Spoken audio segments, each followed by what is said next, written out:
Welcome to another edition of The End Zone, along with Josh Calloway and Cameron Johnson. I am Colby Daniels. We are 2 weeks away from week 0 of the college football season, 3 weeks until Oklahoma and Oklahoma State's season openers. I can't believe it's already this close. I mean, I was planning on having like a really good portion of the summer, some downtime, and I think the Thunder's late run, saw to that, transitioning almost straight into college football season has negated that. But look, I will never complain about having college football to pay attention to. No, I'm looking forward to it. It snuck up, like you said, so quickly. It feels like fall camp starts and then bang, it's 2 weeks here we are. Yeah. No, it's been great to get out on the practice field a little bit, get to see these teams a little bit. It's been nice, and we're getting close. A few weeks. Yeah, I mean, we're at watch list season, right? Like Thorpe Award watch list or Chuck Bednarik Award watch list. Anything and everything. We might have to come up with our own award watch list next week. And I don't know, we could be creative with what we want to do. But there's a watch list for everything, so we might as well like throw our hat in the ring. Make it something fun, untraditional. Yeah, there we go. Had the coaches poll this week too. Yeah, it's like, all right, we're starting to get people getting mad about polls. There are game lines that are matriculating out. So it's close enough that you can start to feel the football fever really grabbing hold of the sports fandom around the country and especially in the state of Oklahoma. Let's talk some Oklahoma State, and we'll get to OU a little bit later in the show. But Oklahoma State had their media day last weekend. They are a couple weeks into fall camp, and there are so many question marks about the Cowboys in general with all the turnover. 3-9 a season ago. They went winless in Big 12 conference play, and it's the worst year in the Mike Gundy era since 2005 when he took over the job. This is a monster season for Oklahoma State. Cameron, you were at Media Day last week. What was the vibe that you got? Yeah, it was like you said, so many people. They had all the players lined up around the room, and everyone would be like, who's that? And I'm like, I don't know, because there's so many new people there. But it was really cool to hear from them all. They all said that despite it, they're very confident and in all positions, because there's a question at every position, it feels like. But overall, more confident than you would think for a team that has hardly anyone returning. They said all the right things, which that's good to hear. It's better than saying we suck. Right. We're not excited about what we trouble. might be. You're in big trouble if that ultimately happens. Their timeline is absolutely sped up in terms of just finding out what you have because of the fact that you go to Oregon in week number 2. And I don't think anybody expects them to win that game, but you also don't want to get just blown out of the universe in week 2 following the disastrous season they had last year. So that's a big matchup, and I'll be curious to see in the opener just kind of what they look like so we can better gauge what to expect when they go to Eugene. And a lot of that is predicated on the quarterback position, which I said back in the summer, there's no way that one of these guys will be named the quarterback like solely, right, going into the opener. They're going to play multiple guys. I mean, in the Gundy era, when there's been multiple guys that really have no experience, we've seen multiple guys play in the football season, and neither one of these guys has thrown a pass in their college football career. So it sounds like we're going to see both guys in the opener. Maybe we'll see both guys beyond that. But Mike Gundy talked about a timeline last Saturday in terms of naming a starting quarterback. I can't put a timeline on it until I know when it will happen, and I don't know that. So Jabari will end up playing 2 in the first game. At some point, the team will start to migrate toward one guy. Doesn't mean the other guy's not a good player. It just means that the teams might subtly start migrating toward a guy, and they have to be productive. Obviously, both of these guys are talented guys. They're very different, right? Flores is the more traditional type of quarterback, big arm, going to stretch the field. Haney is more dangerous with his legs. I think part of it probably just depends on what your offensive line looks like and, you know, what the receiving core looks like, and I guess the strengths of the offense outside of just that guy. Yeah, go ahead. Well, I was just going to say, I mean, there's a little bit of an advantage to that uncertainty in that players are getting to work with both of these styles ahead of time, as opposed to having your main guy go down with injury and then all of a sudden week 4 they're playing with a guy they haven't had the most experience with. So I think there's some good in that, but yeah, there's still more questions than answers, obviously. Yeah, got to figure it out. Like I said, I mean, you go to Eugene in week 2, right? So you don't have a lot of time. You have an opener with some buffer there where you can probably play both guys. But I'm guessing you want someone to go take it before you go play That's right. Oregon. The second game of the year. You know, Flores is probably the guy with more. I mean, he's the guy we've been hearing for years. He's been around the program, obviously. We'll see. I don't know. It's up to He's Mike been Gundy to around figure the it out. program. I don't know if that's an advantage, though, because there's Yeah. been a complete coaching overhaul. Gundy's the only Right. guy back, right? Every assistant was tossed out and brought in a whole new coaching staff, and at least Haney played for Meacham at TCU. Sure. So, Fair. you know, I don't know. It's going to be an interesting situation, and two very different guys, although their skill sets are pretty diverse. Here's Zane Flores on what he has seen with the quarterback battle and the team in general. You know, it's been fun, I'd say.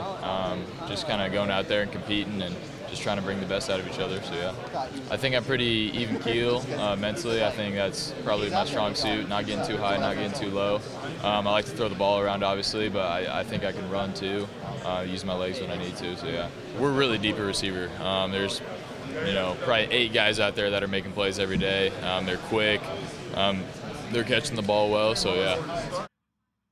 There you go. That's probably, if I had to bet, that's the fan vote for the starting quarterback, Right. because the OSU fan base has been asking to see Zane That's Flores kinda what I on the was football thinking. field Yeah. for a couple Right. seasons now. Haas Haney, probably they just don't know as much about, but we'll get an introduction to him in the opener. Here's Haas Haney, the TCU transfer, on the quarterback battle.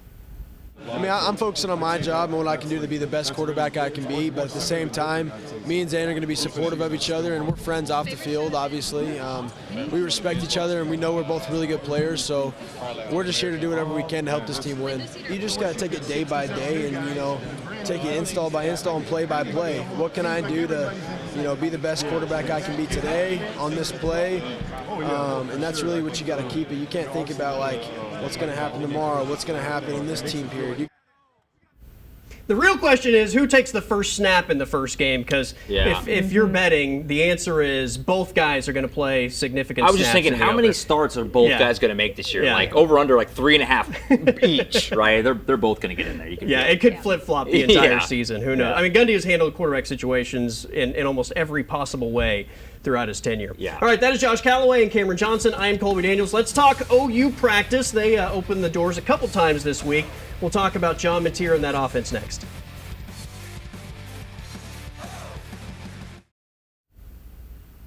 All right, well, Oklahoma State is going to play on a Thursday night 3 weeks from now. Oklahoma will play a traditional Saturday opener. Josh, you were at Sooner practice a couple times this week. Yeah. What did you take away from where the Sooners are at this point in camp? Yeah, you're continuing to progress. All eyes are on the offense, right? And can they find what they need at wide receiver? Running back a little beat up right now, but nothing too major. I know a lot of fans are freaking out. There's a lot of guys out from practice right now, especially after last season where it was just, carnage, right? But everybody's pretty minor. I think most of these guys that have been out will play in the opener. Vibes are high. I think you're Right. getting to that point in fall camp.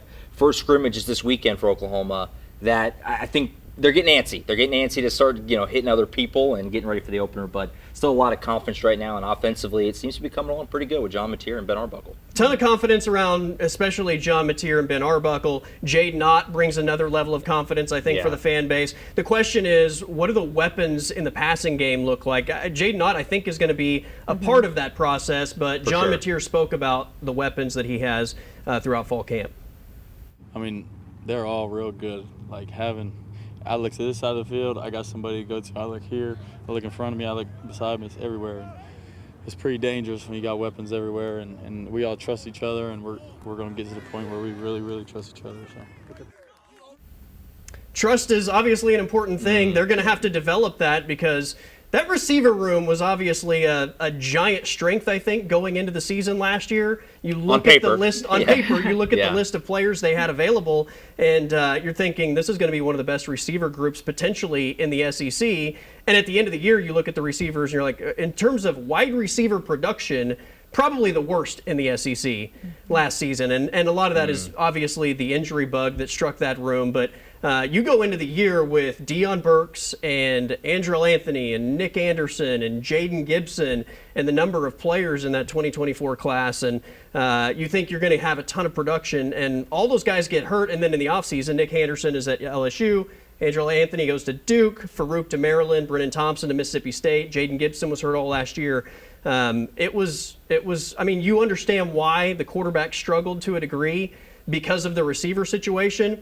2025, it's a lot of unknowns, right? I Yeah. mean, what are you looking for in terms of what the first, like, I don't know, 3, 4, 5 guys look like on the depth chart? Yeah, it got a total makeover. Like you said, you lost everyone, essentially, other than Deion Burks, who was out the majority of last year. We don't really know even what his full capability is because he didn't get to play a lot last year, the grind of an SEC season. But it's a lot of new names in here. Deion Burks is definitely back as your number one guy.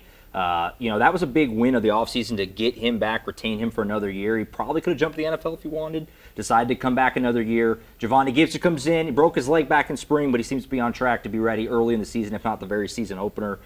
Just heaps of praise on him and what he can be. John Mateer absolutely loves him. Isaiah Satania from Arkansas, when they got him, I think the thought was, a nice backup slot for Burks.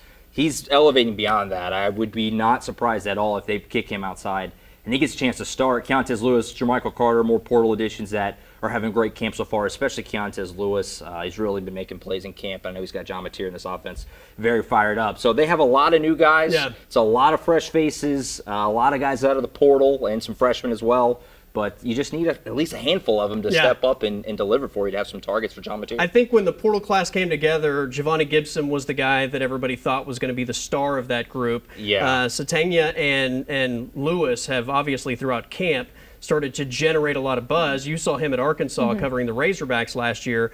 I don't know what to expect from those guys, but the answer has to be production in some way, right? Yeah, something I liked that John Mateer said earlier this week was even with those injuries out right now, guys coming back from injury, he says he would push the other guys just as much. They are stepping up right now, and everyone is ready to rise to the occasion, and he says he feels like full confidence in whoever takes the field, which is reassuring because with injuries, you never know. And so it's good to know that on paper and in his mind that they're in good shape no matter what. All right, let's talk running backs real quick because DeMarco Murray was running through running back drills earlier in the week, and I think some people were very amused by this. Who's OU's new running back? Surprised it's just a guy that was a stud in his time in Norman, but some people are worried about the overall health of that running back room. The fact that you only had 2 bodies to the point that DeMarco Murray had to go through practice yesterday. Is this a serious health concern? Yeah, I think fan base was kind of split whenever they saw this. It was half the fan base was like, that's hilarious, that's all. The other half was, where are the other running backs? Why is there only 2? Why is everyone hurt? It was just Javonte Barnes and Torrey Blaylock yesterday. I wouldn't freak out. I think if they had a game this weekend, Jay Knott would be okay to go. Taylor Tatum would be okay to go. Maybe Nick Xavier Robinson as well. Like they're all right.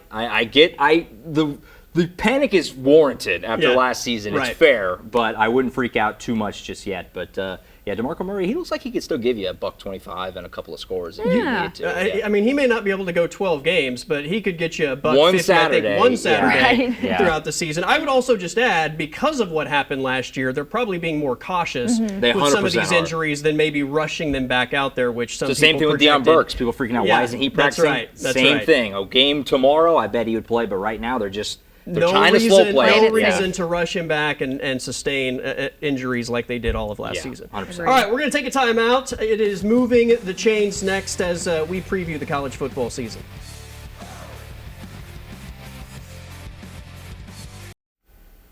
All right, welcome back to the End Zone. It is time for Moving the Chains, along with Josh Calloway and Cameron Johnson. I am Colby Daniels. We're going to switch it up a little bit this week. As we inch closer to the start of the season, everybody's putting out college football lists like best of, top 5. So we're going to join the list party today. So let's start with this, because I think this also has some local interest as well. Top 5 programs with the most to prove in 2025. Josh, what do you got? Yeah, starting at 5. Let's keep it local. Oklahoma for sure. Not as much as some of these other teams in terms of like national title contender, but Venables on the hot seat this year. They need to win games. Huge year, obviously, for Oklahoma. Alabama, Kalen DeBoer. Last year was underwhelming. I think DeBoer is already feeling a little heat already in year 2. Clemson, Kate Klubnik back. We're talking about Clemson as maybe being ready to get to that next level again where they've been before, competing for a national title. Texas, obviously, with Arch Manning, that whole insanity. Their Longhorn fan base is ready for Sark to get over that hump. And then I think Penn State, it's all set up for them. Drew Aller, some people think the best quarterback in the country. They've been waiting. They've been that team that's been right there trying to get over that hump. Can't win the big game, right? Exactly. Right. They're the definition of that. And so they have Aller. It seems to be all set up for them. The Big Ten feels kind of open at the top. Penn State, I think, number 1 for me. On paper, you can argue Okay. that Penn State is the most talented team in the country. Yeah, So right. I think that's absolutely warranted. What do you got, Cameron? Okay, so I'm going the similar route. We had a couple of same ones, and this kind of low-hanging fruit, but Oklahoma State, both of these coaches on the hot seat this year. I think Oklahoma, if you ask anyone, the Sooners have always been a blue blood team in the world of college football, but they have not played like it in a long time. So I think this is Brent Venables' year to prove you had your adjustment. Time to let it translate on the field. Mike Gundy, obvious reasons here in Oklahoma, coming off worst year in his era. If it doesn't go well, you're flirting with the removal of one of the most legendary coaches here for that reason. But Alabama and Georgia kind of in the same boat here. Kalen DeBoer, like you said, kind of like OU, honestly, has to get back to this blue blood program because Alabama was Alabama. They've not been so much in recent years, so obviously that's one to watch. Same with Georgia. Georgia is not in any worry of being poor this year, but I think this year is big to show if they can go from being a good team back to a great team. Missed out on the playoffs a couple of years ago and then lost last year as well. So just will be interesting to see if they can jump back up to that level. And then Florida State, I personally am interested in because 2 years ago you had a team that we felt got snubbed from the playoffs, depending who you ask. And you'd think that after that they'd be one of the best teams the next year, but no, one of the worst Complete nosedive. seasons. Horrible. Yeah, Yeah, so awful. I'm interested to see how that plays out, see if, this year they can get back on track. And Yeah. so I we'll just feel see. bad for Alabama fans. They haven't won a title in 5 years Oh, now. So yeah. like Yeah. it's just Terrible. what a They're panicking tough already stretch. with DeBoer. No. And Georgia, I mean, right, 1 year off from winning Yeah. a championship, and Who would but they Florida kind of State, took for the sure. crown from Alabama as the gold standard, I think, in college football. Yeah. So bouncing back just to get into the playoffs, at least, I think is warranted on trying to prove something Yeah. in 2025. I'm going to start my list with USC. Okay. Because That's I a good think one. Lincoln Yeah, that's a good Riley one. makes that bold jump to USC, and I mean, you gotta come out and prove something. And they had the Heisman winner in year 1 with Caleb Williams. They've done virtually nothing with Lincoln Riley at the helm. In fact, I think the record is similar to what it was before Lincoln Riley got there. OU has had 2 losing seasons in the last 26 years, and they're both under Brent Venables in his 3 seasons in Norman. Gundy goes 3-9 last year, the first time they've missed a bowl since his first year in Stillwater in 2005. Brian Kelly, I mean, similar to like your James Franklin and Penn State situation, Yeah. it's just like it's time for him to win the big one at LSU and LSU to take that next step under his reign. Yeah. I think so. I would put LSU in Same there. as And- Allard with Okay. Nussmeier. and, Like, they, you and got the they're quarterback. really, really go do it. talented. Yeah. And look, I say Michigan as well. I think Michigan wins the title. They have Harbaugh. He goes away. Yeah. They were 7-5 in the regular season last year in a Big Ten that I think is somewhat top heavy. And they've got OU in week 2. So I think Michigan has a lot to prove. Yeah. In 2025 as well. All right, we're going to take another time out. We will wrap up the show with an Oklahoma Sooner social media splash. That's next here on the End Zone.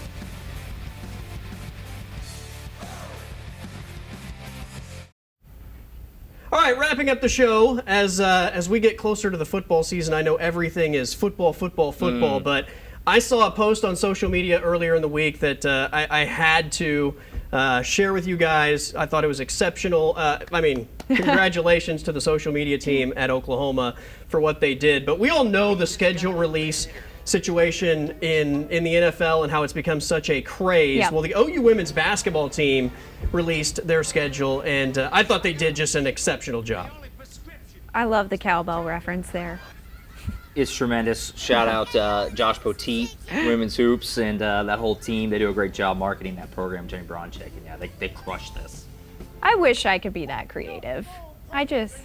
I'm sure you Yeah. are. You just don't have time to be that creative. Okay, That's the I'll thing. take You're it. Thank busy, you. right? Yeah, You have thank things you. to do. You don't have time to just sit around and I mean, think like some what of else these can I do to jazz I could this think up? of like Texas on McConaughey, Yeah, but like some of these, they really The gator is fantastic. Yeah. And the dog just looking at it like, what? I mean, the elephant doing the helicopter with the trunk. I love this one. No? Yeah, that's good stuff.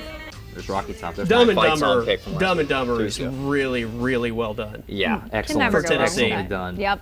That's a Yep. fun program right now. What would Oklahoma's be? If somebody else was putting one together and Oklahoma is on the schedule, what would Oklahoma's be? I don't know. Maybe something with Jim Ross, Toby Keith, maybe. Okay. Find a Yeah. way. You got to think of a meme though. I don't know.